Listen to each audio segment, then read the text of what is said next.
Hello and welcome to the Herbs with Rosalee podcast. I'm your host, Rosalee de la Forêt. Today, I'm delighted to be here with Selima Harleston Lust. I have been enjoying following Selima on Instagram a lot lately, and then a podcast listener recommended her as a guest. So I reached out and I'm thrilled that Selima agreed to be here. Selima is a wife, mother, survivor, and co-founder of I Will a Remedy. Passionate about helping people travel the most graceful path from illness to wellness, Selima bridges the gaps between your body, your consciousness, and your soul's evolution. As a clinical herbalist, medical astrologer, and spiritual teacher, her approach to well-being is deeply rooted in establishing relationships with plant medicine, practicing proactive spiritual alignment, and utilizing emotional alchemy to help people reclaim their power after trauma, as well as to uncover the spiritual root cause of physical pain, illness, and disease.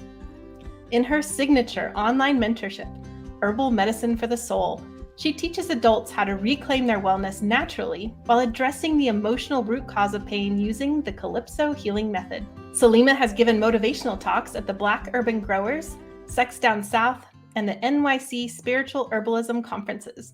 She's a proud graduate of Spelman College, Teachers College, Columbia University, the Peace Corps, and Sacred Vibes Apothecary Herbal Apprenticeship. Welcome to the Herbs with Rosalee podcast, Selima. Thanks so much for being here. Thank you. I'm excited to be here. Well, we've already been having a great chat, so we're going to continue our great chat here. And I'm excited to hear more about your path and how you found yourself on this plant path. And something that I'm also especially interested in is that you talk a lot about energetics and that beautiful art of matching plants to people. And so I'm hoping that you can weave that in too, as we hear about, how you got started on this path yourself. Yes, I started, probably similar to a lot of people in wanting to address my own health concerns because I was going to the doctor for what I thought at the time were simple issues, digestive issues. I had chronic hip pain, back pain, like it was all of this stuff that I thought could be easily corrected.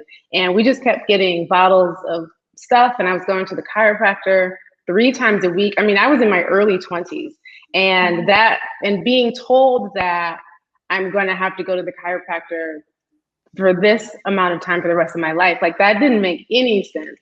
Mm-hmm. And it was actually my wife, Tammy, who kind of broke the cycle for us, where she was like, we are spinning our wheels with this system. So let's figure out how we can heal ourselves, how we can address our own issues naturally. And she started, like many people do, you just get on the internet and you start Googling, what can you take for XYZ? And we had some success. We were definitely feeling improvements in our health. And at the same time, like we had changed our diet, started moving more. So there were lots of changes that were happening at the same time. And we were, I don't know if you want to call it courage or just like blind faith or ignorance, we launched our company of body care and started, selling and making some of the products that we were using ourselves to our community. And it was about a year in that we realized we had no idea what we were doing. And that's when we were like, we need to really learn from someone because having a Google degree is not going to make this sustainable. Mm-hmm. And that's when we found, at the time we lived in Brooklyn, and we discovered Karen Rose of Sacred Vibes Apothecary and studied with her in her apprenticeship program for 3 years. And it was just a really pivotal time in our lives. Like we learned so much. We really learned the foundations of herbalism and what that means and how this isn't like modern medicine that just matches drugs with symptoms. Like you really have to understand people. And I think stepping out as an herbalist where you feel like, okay, I've done my training, I'm ready, I can do this. I have the books, I have the library. And then when you actually, start working with people, it's that integration. That's really what it is. It's like that process of integration and really feeling like you understand this work. That can be a bit shocking too. And so one of the most recent posts that I have on Instagram is talking about one of those first clients and how I had to go through 7 iterations of making her medicine because I was not understanding her. And until I understood her, and it was through this process of listening to her feedback and what she was saying and how it felt in her body, yeah, it was a key phrase that she said about it feeling like fire, even though she checks all of the kapha boxes. But saying internally that she feels like fire, I was like, wait a minute, like that's not supposed to happen. It's not what the books say. But that illuminated, like that was a light bulb moment that helped me really understand who she was, and then to craft medicine that was more tailored to who she was and finally worked. And you just get so thankful that people stick with you in the beginning for so long. Yeah. I feel like I have like a cheeky question for you. Like, couldn't you just find the herb for her illness, Selima? Like, Right. wasn't there just like this for that kind of thing that you could have just done like that?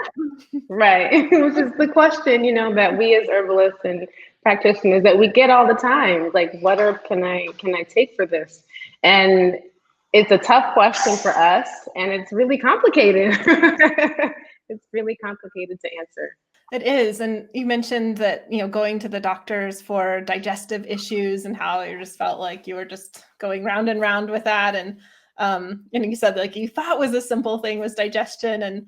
And then, it's like as you get deeper and deeper into that and seeing that there's so much more to it of not just like the thing we take, but it might be the things we eat, It might be our state of mind and how complicated that can be. So when people approach a practitioner, I say like what herb is good for IBS or what herb is good for constipation, that there's just not that like this for that thing that, Not at all.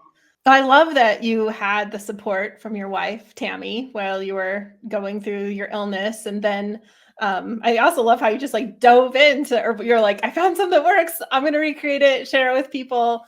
I love that, just like attitude of like, all right, moving forward, going all in. And then you did the apprenticeship. I mean, that's no small commitment right there, a 3-year apprenticeship. Is there like a point where you were like, wow, like this is not like where I thought I was going. And now here I am just entrenched in it. Yeah. We thought that we were just doing this for us.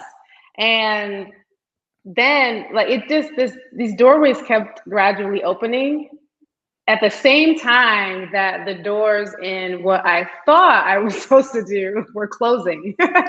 So my plan, was to be in arts administration, to be in the arts, to be in entertainment. Like I had been in on stage, since I was 5 years old, performing and singing and dancing, and thinking that was my career path.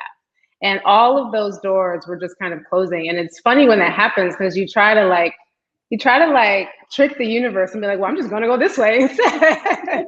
And it doesn't work. And so at the same time, these doors are closing and this healing path is opening, but I'm still not fully embracing or accepting it. I'm just kind of like, okay, this is something that we can do because we've had success. We can share it and we can see where it goes. And in the middle of the apprenticeship, my childhood trauma that I experienced really resurfaced. And it's not that I was ignoring it. Like I knew that I had a traumatic childhood environment, but there were other things like having experienced sexual trauma that I just didn't know what to do with. And I feel like a lot of people are at that place where it's like, I know that I have this experience. I don't know what to do with it. And the plants were so graceful in helping me to hear my inner voice so that I hear my steps that I'm supposed to take on this healing path. And so I just kept going with it. Like even when we were done with the apprenticeship, I just found myself still in the kitchen, making plants, still in the books, researching plants, like even before seeing clients, just like, I'm still in this. And it was probably years later, honestly, that I fully embraced it and said, oh, okay, I'm nervous. Like, all right, I get it. I like that. It's like the plants were like tugging at you, and holistic healing was tugging at you. And then it was really just you realizing like, oh yeah, okay, I hear you. Right. I hear you. Right. It's like they gathered me, and then I finally, like a call is like that. It's a call and it's a response.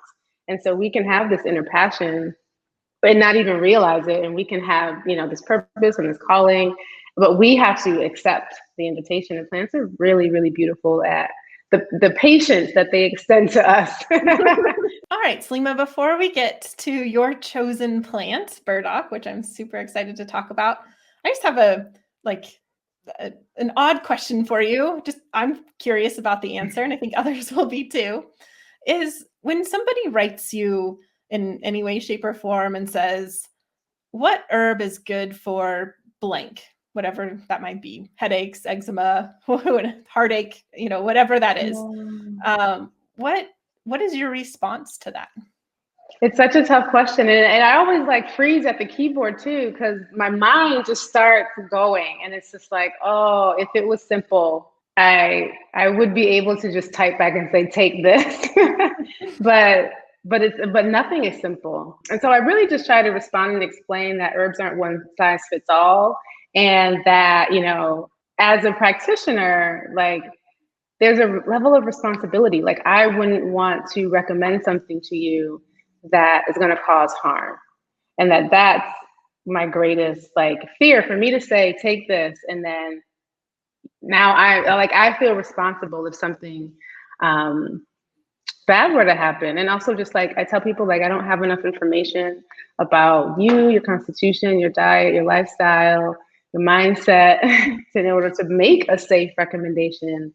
And then I invite them to just look at the information on the program that I offer, because it's a really good explanation around how truly mind, body, spirit, how it's all interconnected. Yeah, it's that question is there's a mindset there of when someone asks that question, and I don't say this is I'm superior, because I've been in that same place of just absolutely, we're trying to treat illness without looking at the person, which is what you're describing, because how do we look at the person? And but yeah, it's just an interesting thing, because the people ask the question without recognizing the complexity underneath it. So I really like your response, and that's something that I see you frequently post about. So I wanted to ask. Yeah. All right, well, shall we dive into burdock, Selima? I'm curious. How did you come up with burdock for a plant to discuss today? Burdock's one of my first loves. Within the apprenticeship program, we spent time with a plant, and burdock was my chosen plant to have a walk with. And so, I call that process for myself a plant communion with. And the best way I can describe my experience with burdock, because it's a visual that comes to mind, it's really almost like I was in an ice cube and burdock helped to thaw me out. I felt very robotic. From the way in which childhood trauma impacted me the most was probably being just emotionally shut down. Very cold. I could lean to being mean, right? That's easy because that's a defense mechanism, in terms of not allowing people to get too close. But I felt, and I would say this, even having in our wedding vows, that it's I just felt like a robot. I was unfeeling and just did not know how to tap in. And burdock helped to soften all of that hardness. And that to me is the most beautiful conversation that we can have about any relationship that we develop with plants. It's how do they help us deepen our relationship with ourselves? And it was during the time of working with burdock that the resurfaced memories of, being raped, that those rose to the surface, but it wasn't so shocking. It was in the back of my mind, this lingering feeling. I said to a college mate at 18, I was I think something else happened to me, but I'm not ready to know what. It was during my building that relationship with myself through burdock that I thought I figured that out. And it wasn't this anger releasing process. It felt more like relief. That it's finally, I know everything that I've experienced. And now it's this greater question of okay, well, what do I do about that? And so that became, approaching my abuser and really just stepping more fully into who I wanted to be as someone who could feel again. It's hard. I feel like there's so much more that I could say, but it's you can't fully grasp it until you really work with a plant in an intimate way that you see yourself through a new lens. Yeah, that really just so powerfully speaks to that deep, complex ways that plants heal. And again, I think of the questions that I often get, and one of the questions I get that kind of picks at me a bit is and again, it comes from this place of somebody who's just starting out, and I ask the same question, but it's, what is a plant good for? Right. what do you use it for? And it's just like, do you have several days where you can like really take in the gifts? Because there is just no, that there's really no simplicity to any plant. We can have simplicity in our own knowledge, but it's not reflected in the plant. And that's a really just profound gift and beautiful sharing of what you received from Burdock. Thank you. Yeah. And what are ways that Burdock like continues to speak to you today and ways that you work with it? I think that it's always still that plant that when I'm feeling stuck, that I will turn to.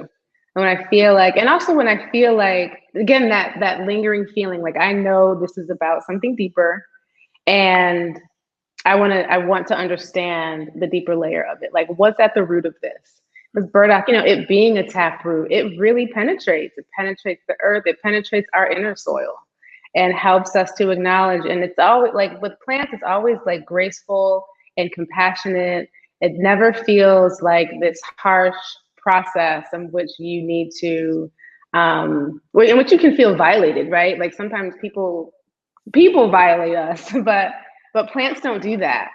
And it's just this envelope that opens. It's this invitation that says that you can go into this deeper work and you are equipped. And I am here by your side as an ally, as a friend, as a companion.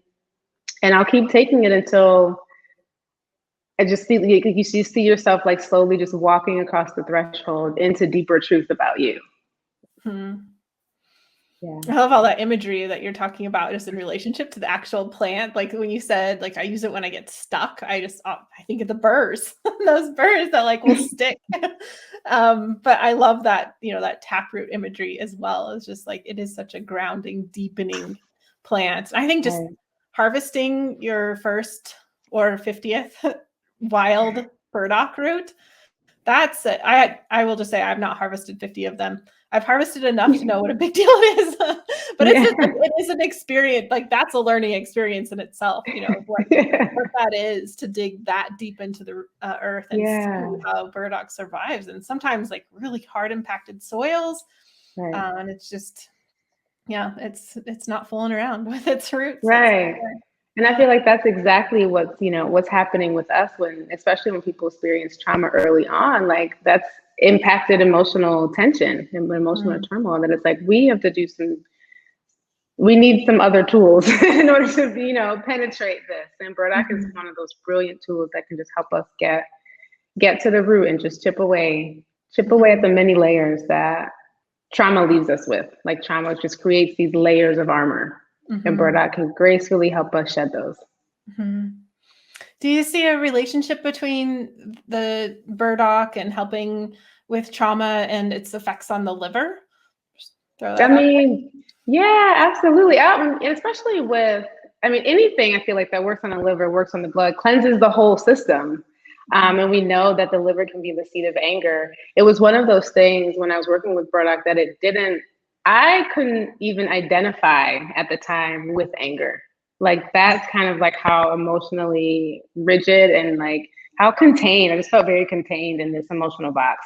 And so I wasn't very much identified with anger until I started working with Burdock and also give myself the permission to feel angry, where I just wanted, and maybe it's the Piscean in me, I just wanted to skip to the compassion and be like, no, like I don't need to tell my parents, like they're retired, they're living their life, like I don't want to disrupt what's going on with them. And it's just like, no, we're not going to do that.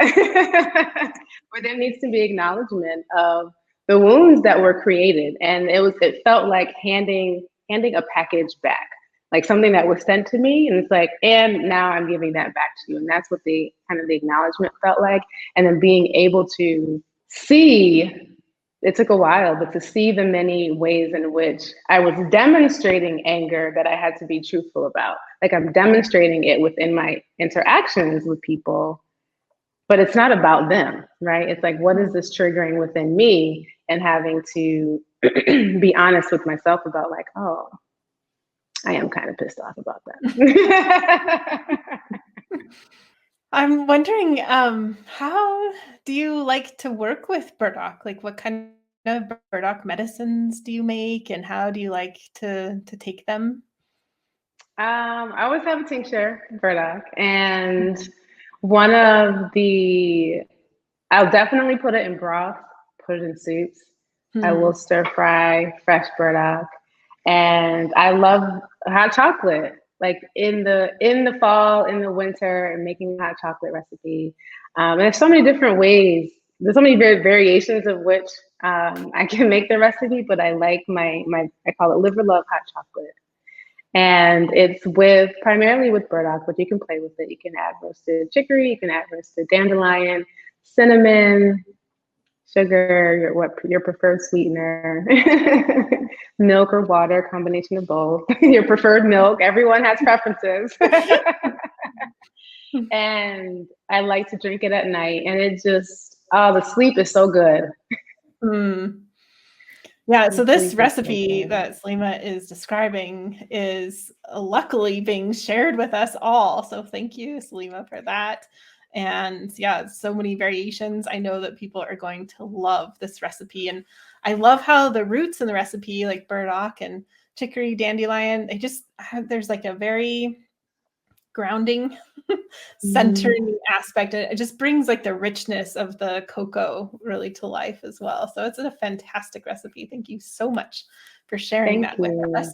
For the listeners, as you probably know by now, I love sharing recipes when we talk about these plants because recipes are a wonderful way for you to get involved, to create your own experience with herbs.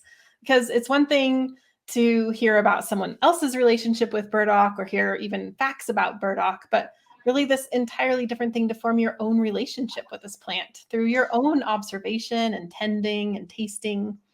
So Selima's liver love hot chocolate recipe, which does have burdock, chicory, dandelion, cinnamon, cocoa, and other delicious things, is so fabulous. And you can download your recipe card using the link in the video description. And there you'll also find the show notes, including direct links to Selima's offerings and a transcript of this interview. Do you have any other thoughts you'd like to share about burdock with us, Selima, before we move on? I don't think so. I really like it for people to explore the relationship with individual plants themselves. I deeply, deeply, deeply feel that each plant has specific medicine that will be revealed to each person. I deeply, deeply feel that and know that. And so I want people to explore and to see what the invitation the plant is going to extend to you, because the medicine that it offers you, like, yes, we have all of our, our constituents, and we have our herbal actions and our benefits. We have all of that. We have the science, yes. But none of that's going to speak to what you're going to learn about yourself through your relationship with this plant. I love that invitation. And this autumn time is really the perfect time to get in touch with these deep roots like burdock.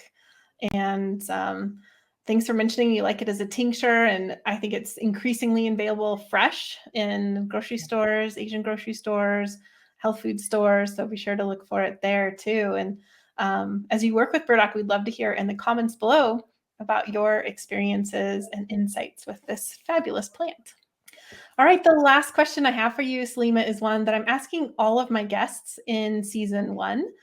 And that question is, with all of the challenges that we're facing today, what are some of the ways that plants instill hope in you? That's such a good question. Plants, because we have, talk about how they support us, of course, physically, mentally, emotionally, spiritually, and they provide us with relief, so much relief, especially physical relief from physical pains. And so the hope that plants instill in me is that when you experience relief, that there's a new conversation that happens, which becomes, what are you going to now do with that relief? I always think of it as like space. Like, you now have space inside of you, and what are you going to choose to fill that with? And hopefully the choice is always in some form or way aligned with love, with deeper compassion, with understanding, with acceptance, with greater awareness, with all of these things that we can cultivate within ourselves that help us not only to have a better relationship with ourselves, but a better relationship with our world and with the world as a whole. There's, again, it's that invitation, it's that open envelope that plants are like, they deepen our awareness if we allow it. But again, they don't violate. So it's like, okay, I'm here and we'll work with you in the way in which you allow, but there's more. And there's always more. And if we can accept that call and do it individually, our world will be better. We will make different choices when we are more aware of our behaviors, our wounds, when we're deliberate about healing them, about showing up in our next interaction, just in a better way. There's no definition of what better looks like. That's based on where you are. That radiates out. That's more powerful than any of the things that are going on. It's our power to individually show up and change who we are in every interaction and let our changes be in alignment with love. Oh, it's so beautiful, Selima. That's just such powerful stuff that really gets to the heart of plant medicine in so many ways. And I see that in the message that you're sharing with us today, but also in your own lived experience of just those really deep ways that plants heal on so many levels. And I, think of you, I think of me in our beginning of like, what are, like I have digestive problems. What herb is good for that? And that was the question. And then look at where you are now, sharing this just incredibly powerful message. And I know helping so many people on very deep levels through your programs and through all of your offerings. So I'm just so thrilled that you're here. I'm really honored that you shared so much wisdom with us. And I'm really excited for people who may not know of you yet to really be able to dive into your offerings and get to experience more of this wisdom from you. Thank you. Thank you so much. This was a joy. I'm so happy to have you here. Thank you so much, Selima. Don't forget to click the link in the video description to get free access to Selima's Liver Love Hot Chocolate recipe. Also available are the complete show notes, including the transcript. You can also visit Selima directly on Instagram at IWillARemedy. Before you go, be sure to click the subscribe button so you'll be the first to get my new videos, including interviews like this. I'd also love to hear your thoughts about this interview and your relationship with Burdock, so leave your comments below. I deeply believe that this world needs more herbalists and plant-centered folks, and I'm so glad that you're here as part of this herbal community. Have a beautiful day.